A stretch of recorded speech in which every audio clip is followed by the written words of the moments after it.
Babylon का chariot builder बानसीर पूरी तरह से मायूस हो चुका था। अपने घर के बाहर दीवार पर बैठे वो अपने सिंपल से घर और वर्कशॉप को देख रहा था, जहां एक अधूरी चैरियट खड़ी थी। अंदर से उसकी वाइफ बार बार झांक रही थी। उसकी निगाहें याद दिला रही थी कि घर में खाना लगभग खत्म हो चुका है और उसे उस चैरियट पे काम शुरू कर देना चाहिए। थोड़ा हैमरिंग, थोड़ा पॉलिशिंग, व्हील्स पर लेदर चढ़ाना। काम खत्म होगा तभी तो अपने वेल्दी कस्टमर से पैसे मिलेंगे। लेकिन बानसीर वहीं एक मूर्ति की तरह दीवार पर बैठा रहा। उसका दिमाग एक ऐसी प्रॉब्लम में उलझा हुआ था जिसका उसे कोई सॉल्यूशन नहीं मिल रहा था। यूफ्रेटिस घाटी की तेज धूप उस पर पड़ रही थी। पसीना माथे से बहता हुआ उसकी चेस्ट तक जा रहा था, पर उसे कोई होश नहीं था। बेबीलोन शहर ही कुछ ऐसा था। एक तरफ शानो शौकत, दूसरी तरफ गरीबी। एक तरफ चमकते महल और दूसरी तरफ टूटे फूटे घर। और इन सबके बीच में बानसीर अपने प्रॉब्लम में डूबा हुआ था। तभी उसे एक जानी पहचानी म्यूजिक सुनाई दी। उसने मुड़कर देखा तो उसका सबसे अच्छा दोस्त कोबी द म्यूजिशियन सामने खड़ा मुस्कुरा रहा था। कोबी ने उससे मजाक में कहा, लगता है तुम पर भगवान की कुछ ज्यादा ही मेहरबानी हो गई है। इतना आराम से बैठे हो, काम करने की भी जरूरत नहीं। अपने बल्जिंग पर्स से बस 2 शेकल्स यानी 2 सिक्के उधार दे दो। आज रात के फेस्टिवल के बाद लौटा दूंगा। बानसीर ने उदासी से जवाब दिया, अगर मेरे पास 2 शेकल्स भी होते तो मैं किसी को उधार नहीं दे पाता, तुम्हें भी नहीं, क्योंकि वो मेरी पूरी दौलत होती और कोई अपनी पूरी दौलत उधार नहीं देता। कोबी हैरान था, क्या तुम्हारे पर्स में 1 शेकल भी नहीं है और तुम यहां स्टैचू बने बैठे हो? उस चैरियट को पूरा क्यों नहीं करते? कुछ परेशानी है क्या? हाँ, बानसीर ने कहा, सब एक सपने से शुरू हुआ। एक अजीब सा सपना। मैंने देखा कि मैं एक अमीर आदमी बन गया हूं। मेरा पर्स सिक्कों से भरा हुआ है, भारी है। मैं बैगर्स को शेकल्स गिर रहा हूं, अपनी वाइफ के लिए महंगी चीजें खरीद रहा हूं और मेरे पास इतने गोल्ड कॉइन्स हैं कि फ्यूचर की कोई चिंता नहीं है। चेहरे पर एक अजीब सा सुकून था। मेरी वाइफ के चेहरे पर कोई झुर्रियां नहीं थी। वो वैसे ही खुश दिख रही थी जैसी हमारी शादी के शुरुआती दिनों में थी। बहुत अच्छा सपना था, कोबी बोला। तो फिर इतने अच्छे सपने के बाद तुम ऐसे पत्थर बनकर क्यों बैठे हो? क्योंकि जब मैं नींद से जागा और मुझे अपना खाली पर्स याद आया तो मेरे अंदर एक आग सी लग गई। हम दोनों एक ही नाव में सवार हैं, बचपन से साथ हैं, साथ में पढ़े, साथ में खेले। इतने साल हमने मेहनत की, खूब पैसे कमाए, लेकिन अमीर होने का सुकून सिर्फ सपनों में मिलता है। क्यों? क्या हम भेड़ बकरियों से ज्यादा कुछ नहीं हैं? हम दुनिया के सबसे अमीर शहर में रहते हैं, लेकिन हमारे पास कुछ नहीं है। आधी जिंदगी मेहनत करने के बाद तुम्हारा पर्स खाली है और मेरा भी। ऐसा क्यों है? हम सिल्वर और गोल्ड क्यों नहीं कमा पाते? कोबी ने कहा, काश मुझे इसका जवाब पता होता। मैं भी तुमसे अलग नहीं हूं। अपने लायर से जो भी कमाता हूं सब जल्दी खत्म हो जाता है। मेरे मन में भी एक बड़ा सा लायर खरीदने की इच्छा है, जिससे मैं ऐसी धुन बना सकूं जो राजा ने कभी न सुनी हो। बानसीर बोला, तुम्हारे पास वैसा लायर होना चाहिए। पूरे बेबीलोन में तुमसे बेहतर कोई नहीं बजा सकता। लेकिन हम उसे हासिल कैसे करें जब हम राजा की गुलामों से बस थोड़ा ही बेहतर हैं? तो क्यों ना हम ये पता करें कि दूसरे लोग गोल्ड कैसे जमा करते हैं और हम भी वैसा ही करें। कोबी ने सजेशन दिया, शायद कोई सीक्रेट है जो हम उनसे सीख सकते हैं जो जानते हैं। बानसीर ने सोचते हुए कहा, आज ही मैंने अपने पुराने दोस्त अरकाड को उसके गोल्डन चैरियट में जाते हुए देखा। वो बेबीलोन का सबसे अमीर आदमी है। इतना अमीर कि कहा जाता है राजा भी ट्रेजरी के मामलों में उससे सलाह लेता है। तो फिर हम उसके पास चलते हैं। बानसीर की आंखों में एक नई चमक थी। अरकाद से पूछने में क्या जाता है? चलो अभी चलते हैं और अपने बचपन के उन दोस्तों को भी ले चलते हैं जिनकी हालत हमारे जैसी है। तुम सही कह रहे हो बानसीर। आज हमें समझ आ रहा है कि हमें दौलत क्यों नहीं मिली, क्योंकि हमने कभी उसे सीरियस थॉट दिया ही नहीं। हमने कभी उसे एक गोल बनाया ही नहीं। अब एक नई अंडरस्टैंडिंग के साथ हम अपने डिजायर्स पूरे करने के रास्ते ढूंढ लेंगे। चलो आज ही अरकार के पास चलते हैं। और इस तरह बेबीलोन के कुछ आम लोग उस शहर के सबसे अमीर आदमी अरकाद से मिलने चल पड़े। अरकाद ने उनकी सारी बातें सुनी। फिर उसने कहना शुरू किया, अगर इतने सालों में तुम लोगों ने बस गुजारा करने लायक ही कमाया है तो इसका एक ही मतलब है, या तो तुमने दौलत बनाने के नियम सीखे नहीं या तुम उन्हें फॉलो नहीं करते। लोग कहते हैं किस्मत, लेकिन किस्मत ऐसी चीज है जो किसी को परमानेंट गुड नहीं देती। जिनके पास बिना मेहनत का पैसा आता है वो उसे उड़ा देते हैं और फिर उनकी ऐसी आदतें बन जाती हैं जिन्हें वो पूरा नहीं कर पाते। कुछ लोग उस पैसे को होल्ड करते हैं, उसे खर्च करने से डरते हैं, क्योंकि उन्हें पता है कि वो दोबारा उतना पैसा नहीं कमा सकते। जब मैं जवान था तो मैंने अपने आसपास देखा और महसूस किया कि खुशी और सुकून देने वाली सारी चीजें दौलत से और बढ़ जाती हैं। दौलत एक पावर है। इससे आप अपने घर को सबसे अच्छी चीजों से सजा सकते हैं, दूर समुद्र में जा सकते हैं, दुनिया के बेस्ट खाने खा सकते हैं। दौलत से सब कुछ पॉसिबल है। मैंने डिसाइड किया कि मैं इस दावत में सिर्फ दूर से देखने वालों में से नहीं बनूंगा। मैं भी इस बैंक्वेट का गेस्ट बनूंगा। मैं एक गरीब सौदागर का बेटा था, बड़े परिवार में से एक। मुझे विरासत में कुछ मिलने की उम्मीद नहीं थी, इसलिए मैंने सोचा अगर मुझे वो सब हासिल करना है जो मैं चाहता हूं तो मुझे टाइम और स्टडी दोनों की जरूरत होगी। टाइम तो सबके पास होता है, तुम सबने इतना टाइम गवा दिया है कि अब तक तुम अमीर बन चुके होते। और स्टडी, हमारे टीचर ने सिखाया था कि लर्निंग दो तरह की होती है, एक वो जो हम सीखते हैं और जानते हैं, और दूसरी वो ट्रेनिंग जो हमें ये सिखाती है कि जो हम नहीं जानते उसे कैसे पता करें। तो मैंने डिसाइड किया कि मैं पता लगाऊंगा कि दौलत कैसे जमा की जाती है, और जब मैं ये पता लगा लूंगा तो उसे ही अपना काम बनाऊंगा और अच्छे से करूंगा। मैंने रिकॉर्ड्स के हॉल में एक स्क्राइब, एक लिखने वाले की नौकरी शुरू की। दिन रात मैं क्ले टैबलेट्स पर लिखता था। कई हफ्ते, कई महीने गुजर गए, लेकिन मेरी कमाई से कुछ बचता ही नहीं था। खाना, कपड़े और बाकी ज़रूरतों में सब खर्च हो जाता था, पर मेरा डिटर्मिनेशन खत्म नहीं हुआ। एक दिन एल्गमिश नाम का एक मनी लेंडर सिटी मास्टर के घर आया। उसने 9th लॉ की एक कॉपी ऑर्डर की और मुझसे कहा कि ये मुझे 2 दिन में चाहिए। अगर टाइम पे काम पूरा हो गया तो मैं तुम्हें 2 कॉपर कॉइन्स दूंगा। मैंने बहुत मेहनत की, लेकिन लॉ बहुत लंबा था। जब एल्गमिश लौटा तो काम अधूरा था। वो गुस्से में था। अगर मैं उसका गुलाम होता तो वो मुझे मारता, पर मैं जानता था कि सिटी मास्टर उसे मुझे नुकसान पहुंचाने नहीं देगा। तो मैंने हिम्मत करके कहा, एल्गमिश, आप बहुत अमीर आदमी हैं, मुझे बताइए कि मैं भी अमीर कैसे बन सकता हूं, और मैं पूरी रात इस क्ले टैबलेट पर लिखूंगा और सूरज उगने तक ही पूरा हो जाएगा। वो मुस्कुराया और बोला, डील। मैंने पूरी रात काम किया। मेरी पीठ में दर्द था, दिए की बत्ती की स्मेल से मेरा सर दुख रहा था, लेकिन जब सुबह वो लौटा तो टैबलेट्स कंप्लीट थे। अब मैंने कहा, मुझे वो बताइए जिसका आपने वादा किया था। एल्गमिश ने मुझे गौर से देखा और एक आहिस्ता पर पावरफुल आवाज में कहा, मैंने दौलत का रास्ता तब ढूंढा जब मैंने डिसाइड किया कि a part of all I earned was mine to keep, और यही तुम भी करोगे। मैंने पूछा, बस इतना ही? उसने जवाब दिया, ये इतना था कि एक भेड़ चराने वाले को मनी लेंडर बना दिया। लेकिन मैं जो भी कमाता हूं वो सब मेरा ही तो है, मैंने पूछा। बिल्कुल नहीं, उसने जवाब दिया। क्या तुम कपड़े बनाने वाले को पैसे नहीं देते? सैंडल मेकर को नहीं देते? अपने खाने के लिए पैसे नहीं देते? पिछले 1 महीने की कमाई से तुम्हारे पास क्या बचा है? पिछले 1 साल से? बेवकूफ, तुम सबको पे करते हो सिवाय अपने आप को। अगर तुम अपनी कमाई का 1/10 यानी 1/10 हिस्सा अपने लिए रखते तो 10 साल में तुम्हारे पास कितना होता? मैंने हिसाब लगाया और कहा, जितना मैं 1 साल में कमाता हूं। उसने कहा, तुम सिर्फ आधा सच बोल रहे हो। हर गोल्ड पीस जो तुम बचाते हो वो तुम्हारा गुलाम है जो तुम्हारे लिए काम करेगा। हर कॉपर जो वो कमाता है वो उसका बच्चा है जो तुम्हारे लिए भी कमा सकता है। अगर तुम अमीर बनना चाहते हो तो तुम जो बचाते हो उसे भी कमाना चाहिए और उसके बच्चों को भी कमाना चाहिए। उसने आगे कहा, a part of all you earn is yours to keep.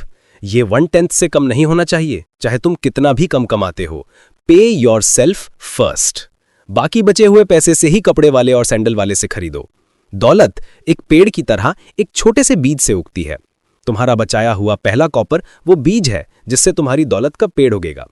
जितनी जल्दी तुम वो बीज लगाओगे उतनी जल्दी पेड़ बड़ा होगा। ये कहकर वो चला गया।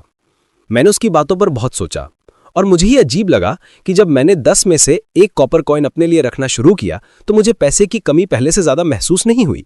मैं उतने में ही गुजारा कर लेता था। 1 साल बाद एल्गमिश वापस आया। उसने पूछा, बेटा, क्या तुमने पिछले साल अपनी कमाई का 1/10 हिस्सा अपने लिए रखा है? मैंने गर्व से कहा, हाँ मास्टर, मैंने रखा है। बहुत अच्छा, और तुमने उसके साथ क्या किया? मैंने बताया, मैंने उसे अज़मुर द ब्रिक मेकर को दे दिया है। उसने कहा कि वो दूर समुद्र पार जा रहा है और टायर शहर से मेरे लिए रेयर जूल्स खरीद कर लाएगा।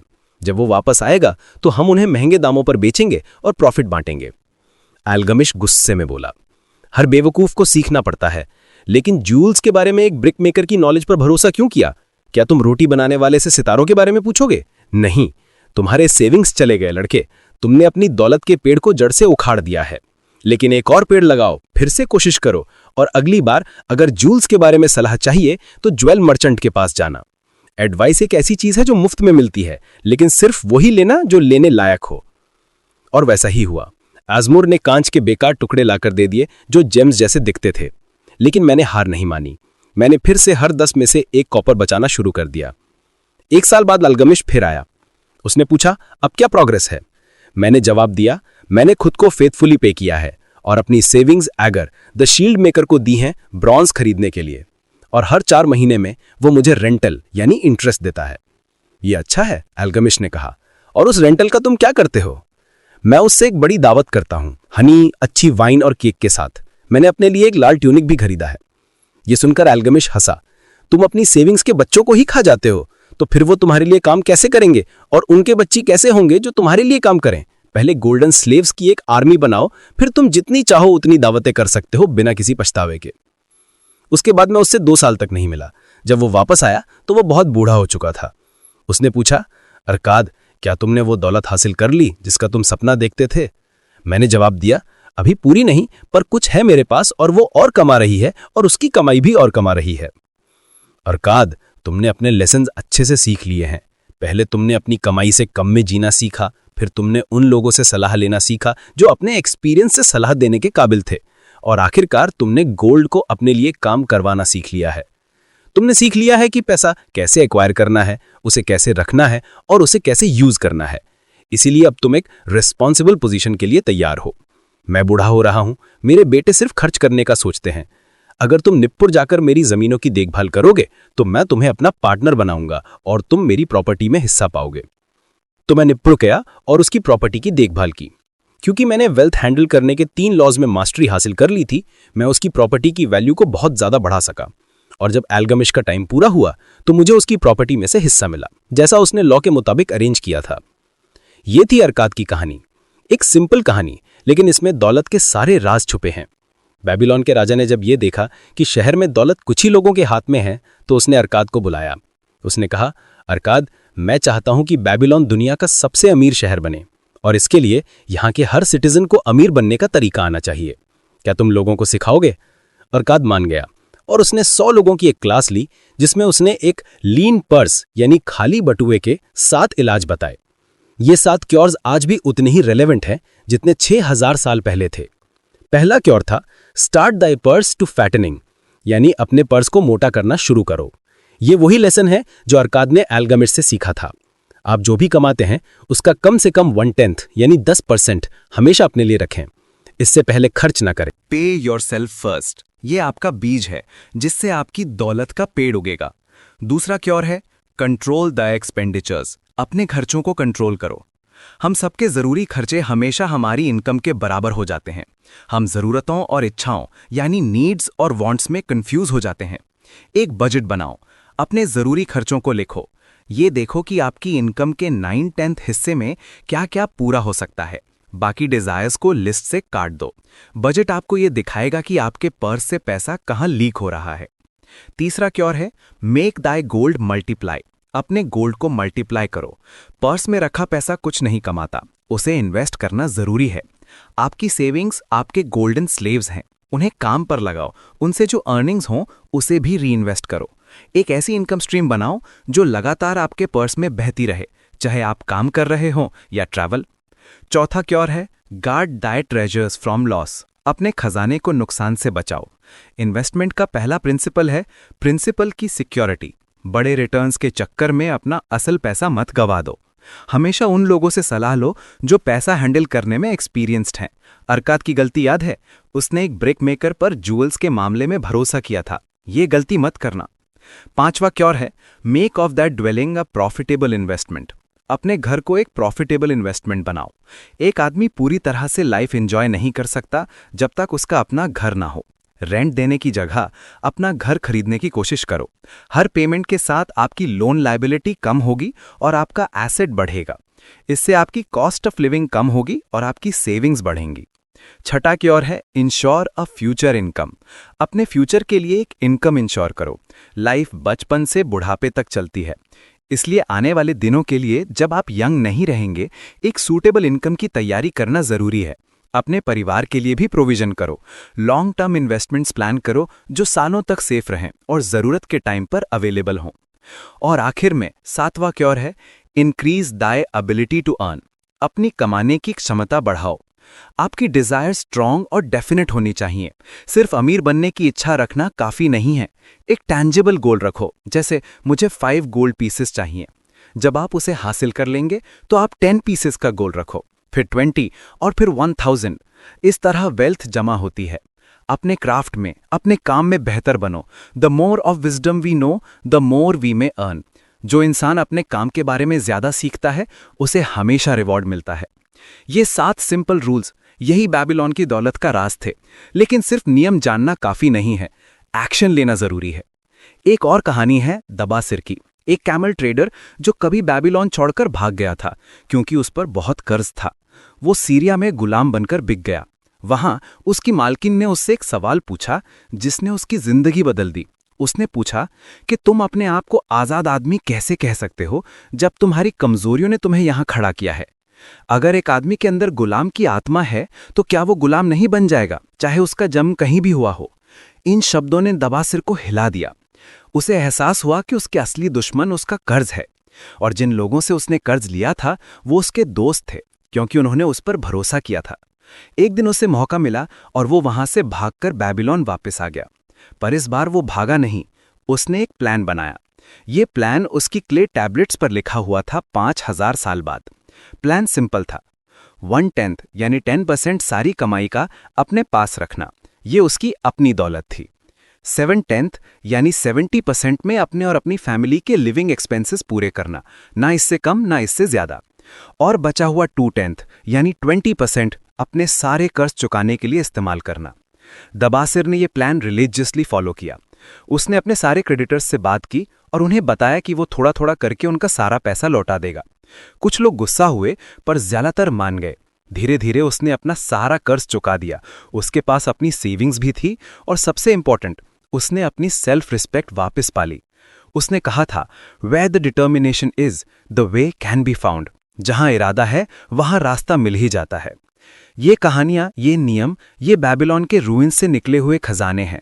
ये बताते हैं कि दौलत किसी मैजिक से नहीं आती, ये उन सिंपल रूल्स को समझने और फॉलो करने से आती है जो हजारों सालों से चले आ रहे हैं। पहला कदम है डिसाइड करना कि आप अपनी कमाई का एक हिस्सा हमेशा अपने पास रखेंगे। फिर अपने खर्चों को कंट्रोल करना और फिर अपने पैसे को काम पर लगाना। ये एक जर्नी है, इसमें टाइम लगता है, लेकिन इसका रिजल्ट सिर्फ एक मोटा पर्स नहीं बल्कि एक ऐसी जिंदगी है जिसमें फाइनेंशियल फ्रीडम, सेल्फ रिस्पेक्ट और सुकून है। आपकी दौलत का पेड़ आपके पहले बचाए हुए सिक्के से शुरू होता है, तो आज ही वो बीज लगा दीजिए।